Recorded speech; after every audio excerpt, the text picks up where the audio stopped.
If you've ever questioned why you're putting so much money into your infinite banking system, or even looked at that contribution as an expense, this episode, as we roll back the clocks, going back to lesson 5 from our Becoming Your Own Banker series that Joey and I did from over 4 years ago, you're going to love this because it's going to talk about the importance of capital, how vital it is for us to have access to capital, and what banks see and do with capital in their own business, and how we should do the same exact thing. So let's jump in right now to the Becoming Your Own Banker book series, part 5.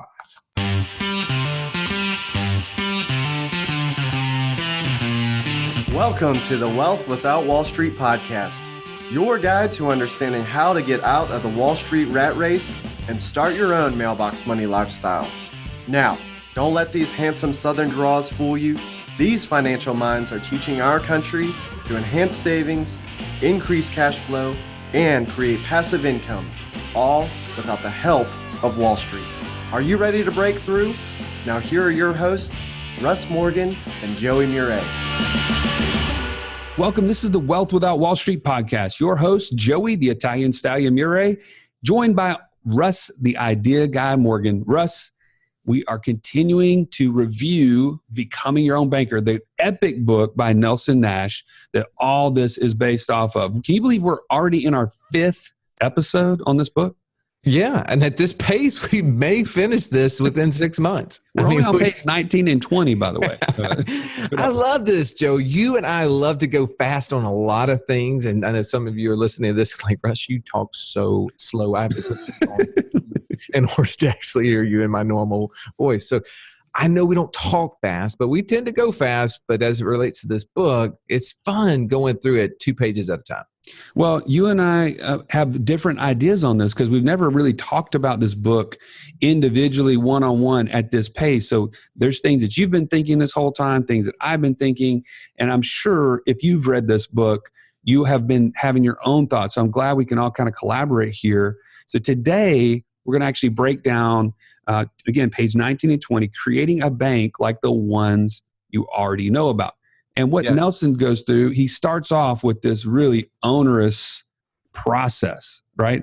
How to start up a physical bank, like going to the commissioner, raising $20 million in capital, finding location, blah, blah, blah, blah, blah. Like this is not a process that anybody's really like excited about doing.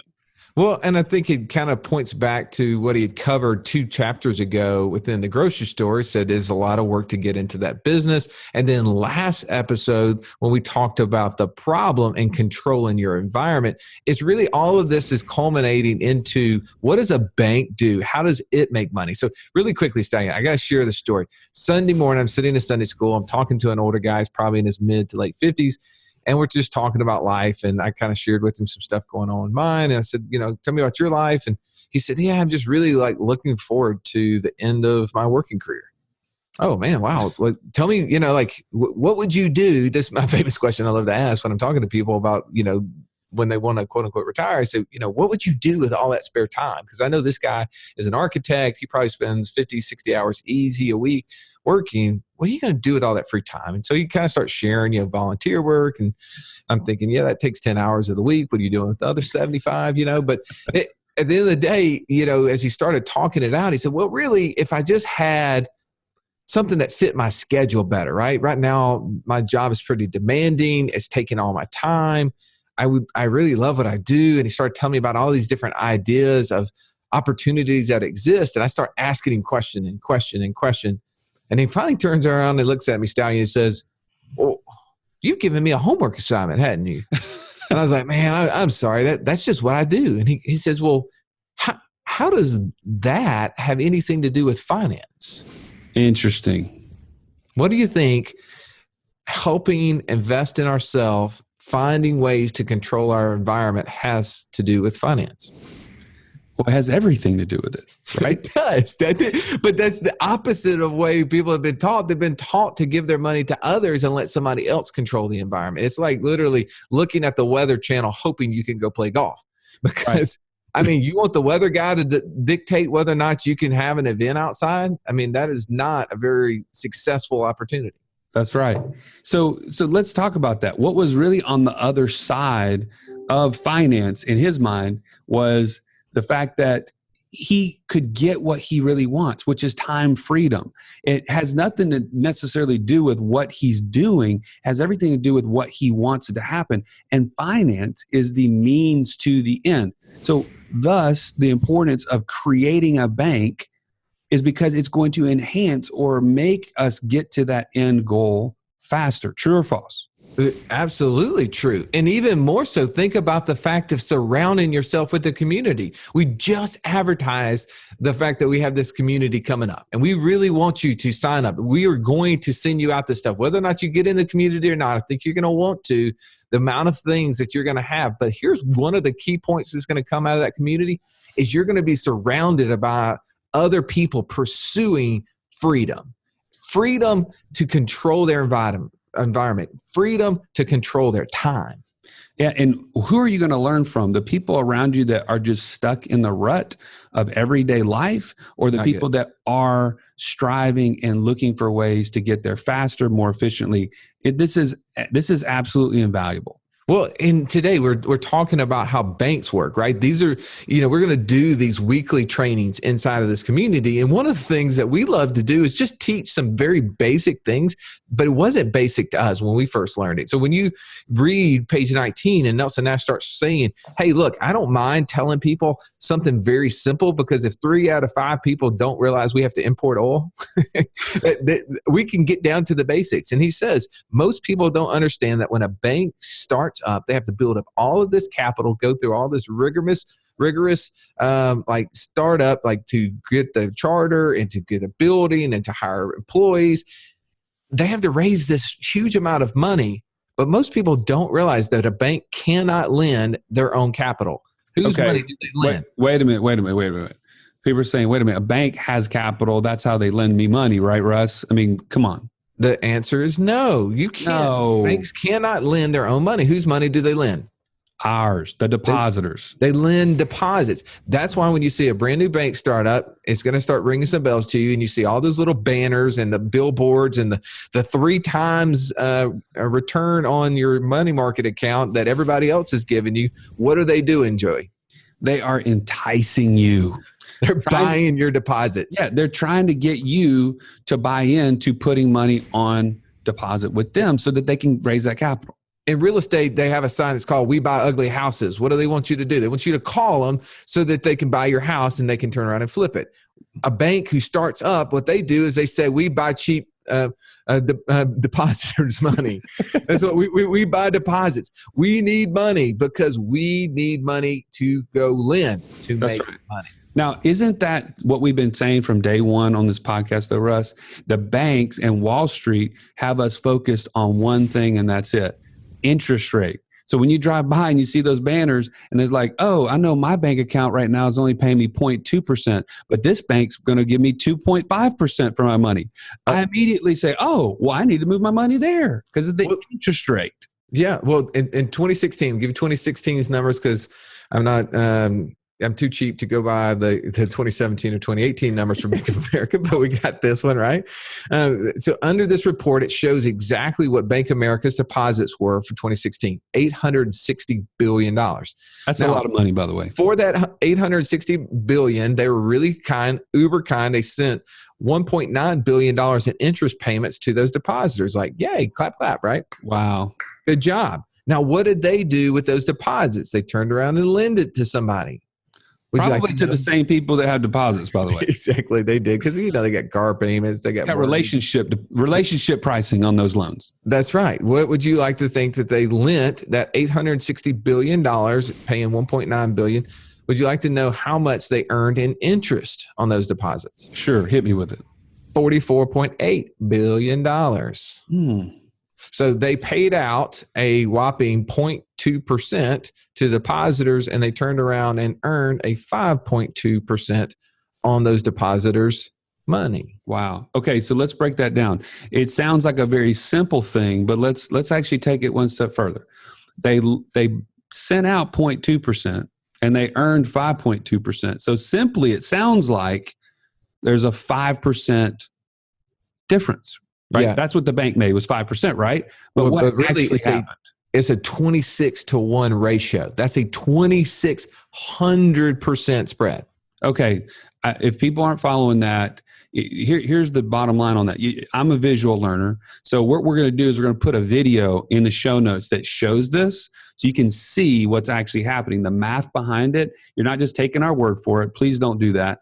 Please go and actually see the numbers at work. But this is powerful. This is why when we say it's worth starting your own bank, like Nelson's talking about chapter or page 19 and 20, this is why it's worth it, because now we are really making money on top of money to own the financing function in our lives. If you've listened to our show for any length of time, you've heard us talk about infinite banking and how we were able to use that concept to create over $50,000 a month in passive income.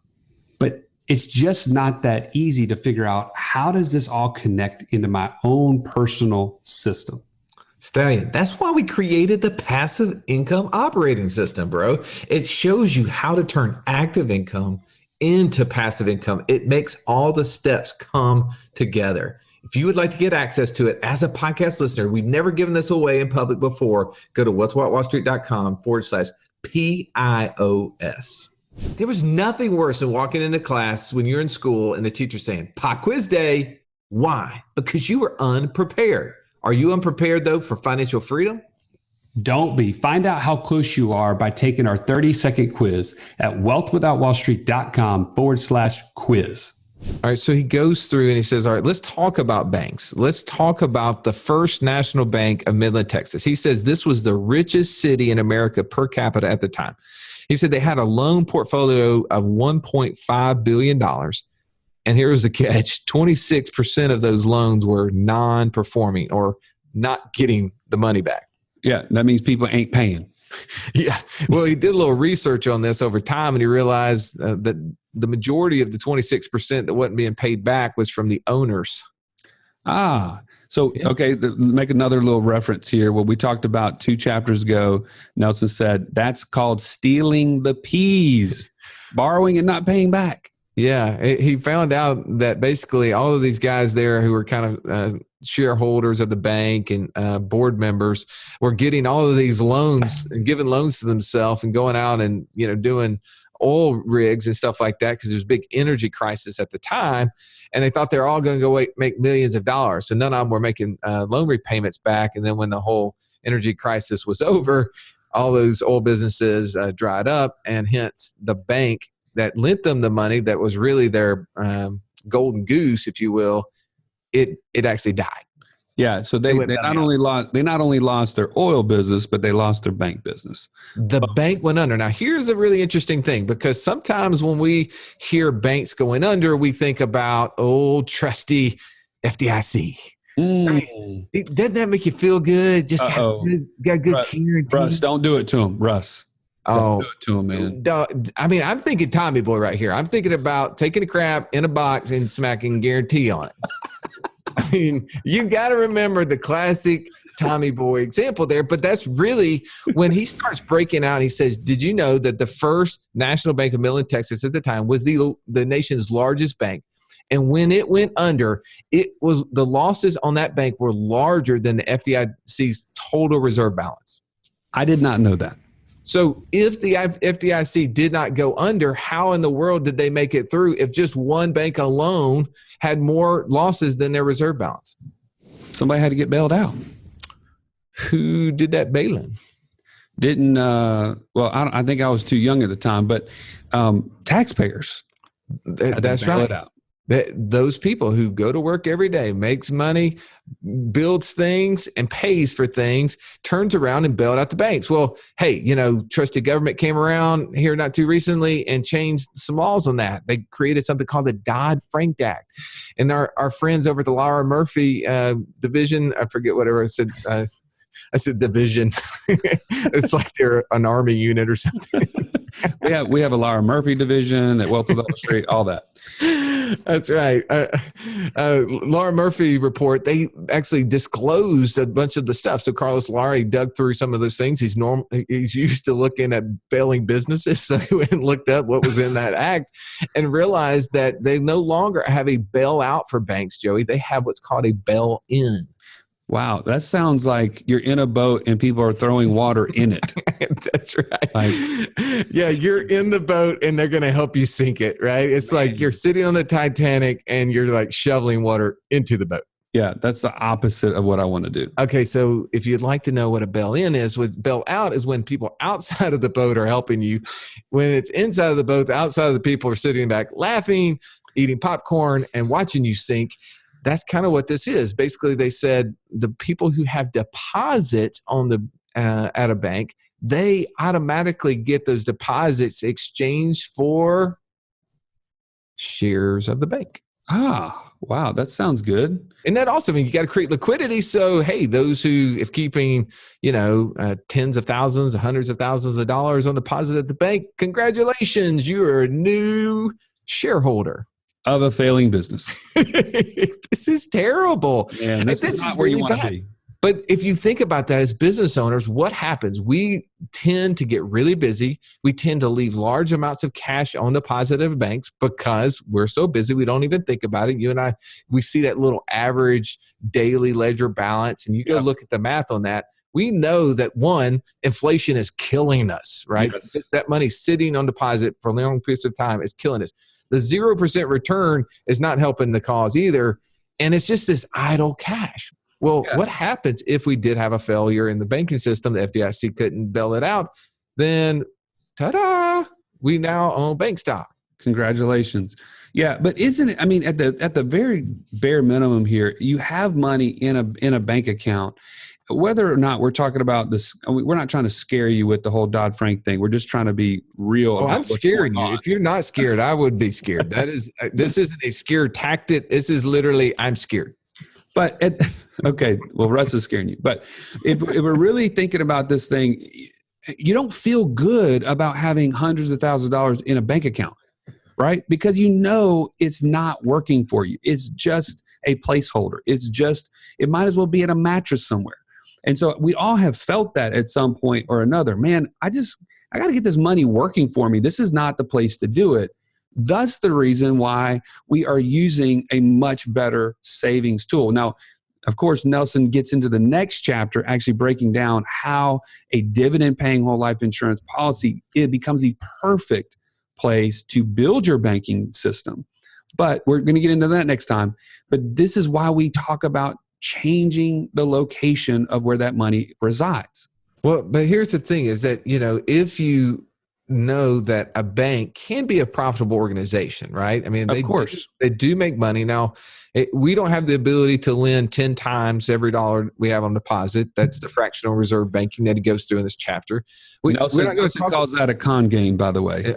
We're not going to spend a whole lot of time there because that's not something we can do ourselves. We can't participate, But when I look at this chapter and I want to break down, like, how does this apply to us? And he says a bank can only lend its deposits. It can't lend its own capital. I want to apply that, Joey, because this is a little bit ahead of the game. But think about that in terms of the way we deposit money into our insurance policies. A lot of times we take large lump sums, money that's just sitting on deposit at someone else's account, right? And we would transfer that and lump sum that into our insurance policy. Right. Then we will take savings, money that we were sending out, whether it's for other things that we were saving for or money that we were using to pay down, principal on debt, and we allocate that money as our deposits. Now, that's the money that allows us to go out and take over the debts that we have. That's the money that allows us to go buy real estate and create new deposits, even double our deposits. And that's the cycle that I think of as I look at this book. I say, man, that's what we're trying to get to, right? Right. But okay, so let's break that second part down. So again, reiterate. One, you have a lump sum somewhere. That could be the seed money that you're essentially dumping in to a policy as a one big lump sum. But you have to have an ongoing savings amount. So let's talk about that second step, your savings. There's a great analogy in The Richest Man in Babylon. Break that down for us, Russ. And again, we keep talking about this. We got to actually do a review of Richest Man in Babylon soon.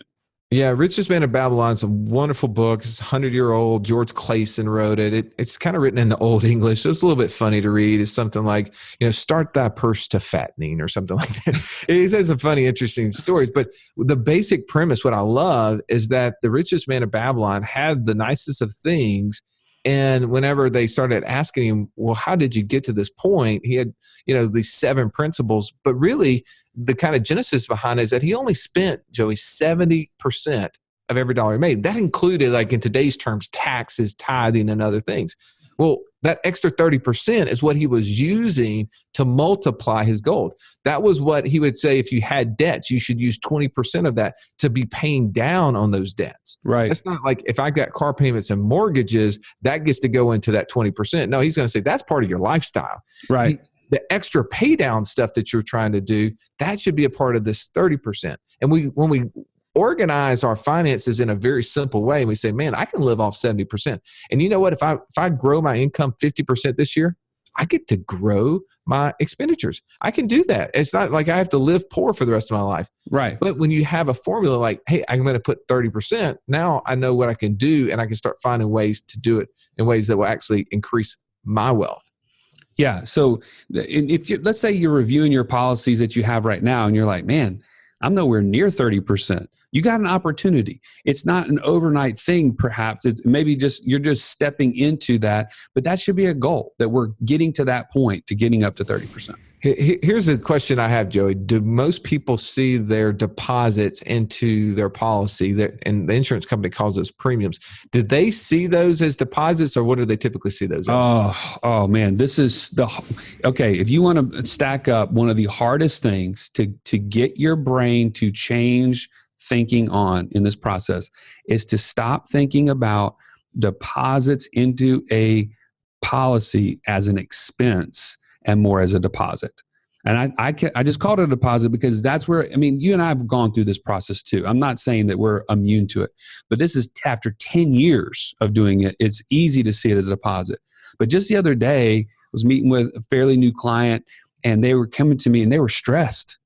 This is reality. They're sitting in my office and they're like, man, Joey, I don't know how we're going to pay these premiums in September. So immediately I'm thinking, ding, ding, ding. They're feeling the weight here like it's an expense.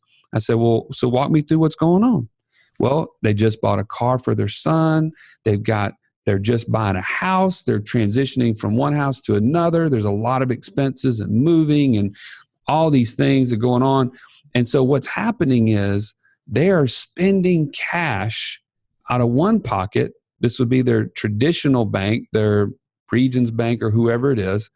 And they've got their policy over here that's full of cash and they're not using it. I said, wait a minute. So when you bought your son's car, how did you do it? Well, I bought it with cash. Wait a minute. You could have used a policy to pay that. So now what we've done is we're trying to get $2 to do one job. Yeah. Trying to get $2 to do one job instead of $1 to do two. Which one's more efficient? And so they said, oh my gosh, you're right. Why didn't I? So this is the part of the process of starting to think, man, that money goes into that policy. It's captured, and then I can put it to work. So if you when you look at this chapter and he says a bank can only lend deposits, what are we doing with these insurance policies? We are depositing money. So that the bells in our head should go off to us that is money that we can lend again. So if we're going to go buy a car, where are we going to borrow money from? Someone else's bank or for ours? Always start at home. Yeah. If we're going to go buy a rental property, should we lend money from? Start at home. Yeah. Home bank. You have this at your disposal. Now, sometimes we'll choose to use someone else's bank, right? Maybe the terms are better and we're okay with the cash flow and we decide to do that because there's other things that our money would be better allocated to. So there's not a complete one size fits all, but here's the key. You got to be in the position. That's right. You have to be in the position. And if you're leaving enough cash sitting in someone else's bank, that tells you're not only subject to loss, as we talked about a second ago, and I really don't think there's going to be another run on the banks. Hopefully this never comes into play. But at the worst case, the stealing that's happening from inflation and idle cash alone should make us go, we've got to get that at work for ourselves. Absolutely. So I'm going to bring something up here. Because of the way of how we think is so important, we just got done talking about just deposits versus an expense in our premiums. Joining this community is so critical. You're surrounded. You may be the only person in your city that knows what in the world we're talking about when it comes to life insurance as an asset, using it for a banking policy. And you need to be around like-minded people. So this community, I'm just going to put it out there, community.wealthwithoutwallstreet.com is where you're going to be the first one to see this thing launched. You're going to get 50% off the actual cost because you're an early adopter. We want to invite you in at the very front end, but you're going to learn how to create the environment that you can control. You're going to add imagination. All these things are what Nelson teaches us. This is nothing new, but you're going to add imagination by hearing what other people are doing and sitting in the room when deals are brought out, what people are doing with their policies. And then lastly, you're going to learn how to use your environment the proper way. So make sure and sign up. This is such an awesome opportunity. Yeah.